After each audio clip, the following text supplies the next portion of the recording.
ధన్యవాదాలు అధ్యక్ష. నా ఎక్స్పీరియన్స్ చెప్తాను ఎలక్షన్ క్యాంపెయినింగ్లో. అధ్యక్ష,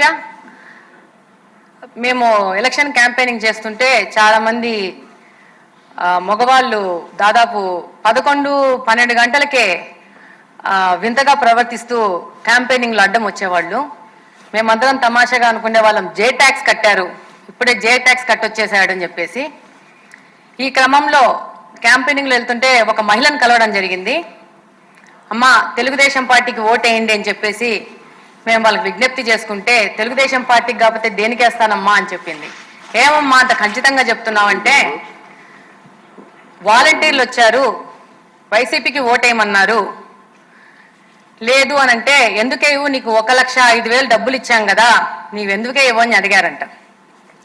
నా 1,05,000 సంగతి బాగానే ఉంది, మా ఆయన రోజుకి 300 రూపాయలు తాగుతాడు, అంటే నెలకు 9,000 రూపాయలు, సంవత్సరానికి దాదాపు 1,00,000 రూపాయలు, 5 సంవత్సరాలకి నేను 5 లక్షలు కట్టాను, 1,05,000 రూపాయలు తీసేస్తే బ్యాలెన్స్ నాకు 4,95,000 రూపాయలు ఎవరు కడతారు అని అడగడం జరిగింది. అధ్యక్ష, ఇంకొక విషయం ఏంటంటే, ఇందాకనే ముఖ్యమంత్రి గారు చెప్పినట్టు రీహాబిటేషన్ సెంటర్స్ గురించి దాదాపు మాకు కడపలో ఒకసారి వరదలు వచ్చినాయి. వరద కాలనీ అనేసి చంద్రబాబు నాయుడు గారే కడప వాసులకి స్థలాలు ఇచ్చి అక్కడ ఇల్లులు కట్టుకోవడం జరిగింది. Below middle class, below poverty line ఉన్న వాళ్ళు ఉంటారు. దాదాపు నేను ఎలక్షన్స్లో తిరుగుతూ ఉంటే 10, 15, 20 ఇండ్లకు గాను గ్రిల్ వేసేసి చిప్స్ షాపులు ఉండేటివి. చిప్స్ షాపులకి ఏంటి గ్రిల్లు వేసి ఉన్నాయని చెప్పేసి దాదాపు 1-2 రోజుల తర్వాత నేను నా పక్కనున్న సహచర నాయకులను అడగడం జరిగింది. వాళ్ళు ఏమన్నారంటే అవి బెల్ట్ షాపులు అని చెప్పి. అప్పుడు నేను అడిగాను, బెల్ట్ షాపులు అంటే ఏంటంటే, ఒక టైం అయిపోయినాక ఈ లిక్కర్ అవైలబిలిటీ ఉండదు, పోలీసు వాళ్ళు రైడ్ చేస్తారు కాబట్టి ఈ చిప్స్ షాపులు కింద ఈ యొక్క లిక్కర్ని సప్లై చేస్తున్నారు అని చెప్పి. అదే క్రమంలో ముందుకెళ్తుంటే ఒక మహిళ చెప్పింది, అమ్మ మాకు ఏమీ వద్దు, ఈ లిక్కర్ షాపును బెల్ట్ షాపులను బంద్ చేయండి అంటే. ఏమ్మా అంటే, నా భర్త అడిక్ట్ అయిపోయాడు, ఇప్పటికి 3 సార్లు అడిక్షన్ సెంటర్లో చేర్పించడం జరిగింది, కానీ ఇప్పుడు నేను రిమ్స్కి వెళ్తుంటే నా భర్తను చేర్పించుకోవట్లేదంటే. ఏమంటే, బాగా దారిద్ర్య రేఖను దిగున ఉన్న వాళ్ళు, వాళ్ళకి పిల్లల్ని చూసుకోవడానికి ఇంట్లో ఎవరు ఉండరు కాబట్టి వాళ్ళని భర్తతో పాటు మా పిల్లల్ని కూడా తీసుకెళ్లి హాస్పిటల్లో ఉండడంతో హాస్పిటల్ వాళ్ళు ఆ పేషెంట్ని అడ్మిట్ చేసుకోవడానికి రిఫ్యూజ్ చేస్తున్నారు. ఎందుకంటే పిల్లలు కుటుంబం మొత్తం పోయి హాస్పిటల్లో ఉండాల్సిన పరిస్థితి వస్తూ ఉందని చెప్పేసి.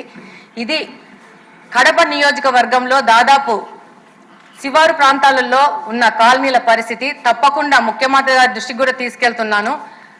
ఈ యొక్క సిచ్యువేషన్కి ఈ యొక్క శివారు ప్రాంతాలలో యొక్క ఈ లిక్కర్ కానీ గాంజా, యంగ్స్టర్స్ ఎక్కువ గాంజా ఇప్పుడు 5-6 గంటలకి పాడుబడిన ప్లేసెస్లో, అంటే కాలేజ్కి, మాకు ఆర్ట్స్ కాలేజ్ అని ఉంటుంది, దాని పక్కన అన్యూజ్డ్ బిల్డింగ్స్ ఉంటాయి, 6 గంటలకే మొదలు పెడుతున్నారు. నిన్ననే ఒక వారం రోజుల క్రితం కలెక్టర్ గారిని కూడా కలిసి ఈ విషయం చెప్పడం జరిగింది.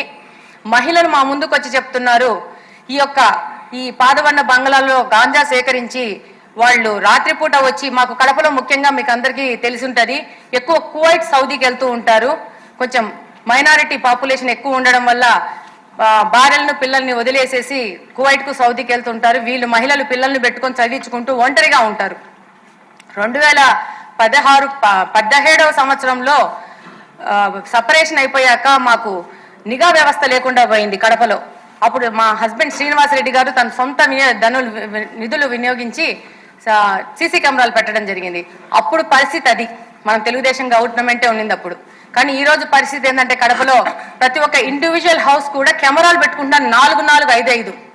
ఎందుకు అంటే గాంజా సేకరించి ఈ యొక్క మత్తు పదార్థాలకు బానిసలైన వాళ్ళు వచ్చి ఇళ్లలో అటాక్ చేస్తున్నారు. ఈ బైకులలో వచ్చే పెట్రోల్ని తీసుకొని గుడ్డకు నానబెట్టేసి అది స్మెల్ చూసుకుంటారంట. అంతే బైకులు చోరీ చేస్తున్నారు.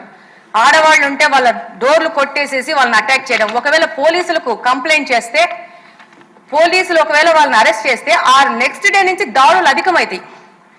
పోలీసులు కూడా రాలేని పరిస్థితి ఉంది. ఇది కంటిన్యూస్గా మాకు ఎలక్షన్ క్యాంపెయినింగ్లో దాదాపు మాకు కడపలో పాత కడప ఉంటుంది, ఎక్కువ మైనారిటీ ప్రజలు ఉంటారు అక్కడ మహిళలు మేము వెళ్ళక ముందే మాకంటే ముందు డోర్లలోంచి బయటకు వచ్చి వాళ్ళకు అనుభవాలు చెప్పి, మాకు ఇది ఒక్కటి టీన్స్ అండి, ఈ గాంజాని నిర్మూలన చేయండి, ఈ యొక్క లిక్కర్ షాపులు కానీ చీప్ లిక్కర్ని చేయించండి చాలు అని చెప్పేసి మేము డెఫినెట్గా వేసే తెలుగుదేశం పార్టీకే ఓట్ అని చెప్పి చెప్పడం జరిగింది. అందుకే నా ఎక్స్పీరియన్స్ చెప్తున్నాను.